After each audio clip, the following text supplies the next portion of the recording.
জীবন এই শব্দটির মধ্যে লুকিয়ে আছে কত রহস্য, কত অজানা, কত অপ্রত্যাশিত মুহূর্ত। আমরা প্রতিদিন কিছু পরিকল্পনা নিয়ে এগিয়ে যাই, কিন্তু জীবনের আসল সৌন্দর্য তো এর অপ্রত্যাশিততায়। হয়তো আমরা একটি সুন্দর সকালে ঘুম থেকে উঠে ভাবি আজকের দিনটা ঠিক কিভাবে কাটবে, কিন্তু জীবনের রং পাল্টানোর মুহূর্তগুলো আমাদের চিন্তার বাহিরে থেকেই আসে। হয়তো হঠাৎ একটি ফোন কল, একটি অপ্রত্যাশিত সাক্ষাৎ বা একটি আকস্মিক ঘটনা আমাদের পুরো দিনটাকে বদলে দেয়। কখনো অপ্রত্যাশিত ঘটনা আমাদের আনন্দে ভাসিয়ে দেয়, হয়তো কোনো পুরনো বন্ধুর সাথে হঠাৎ দেখা, অথবা একটি ছোট্ট ভালোবাসার বার্তা আমাদের হৃদয়কে উজ্জ্বল করে তোলে।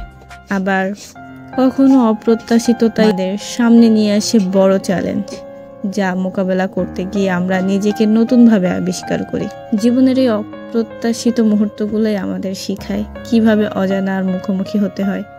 এগুলো আমাদের শেখায় ধৈর্য, সাহস এবং অভিযোজনের ক্ষমতা। প্রতিটি অপ্রত্যাশিত ঘটনা আমাদের জীবনের গল্পকে করে তোলে আরও সমৃদ্ধ ও গভীর। আমরা হয়তো ভাবি জীবন যদি আমাদের পরিকল্পনার মতো হতো তাহলে কত ভালো হতো, কিন্তু আসলে তো জীবন তার নিজের গতিতেই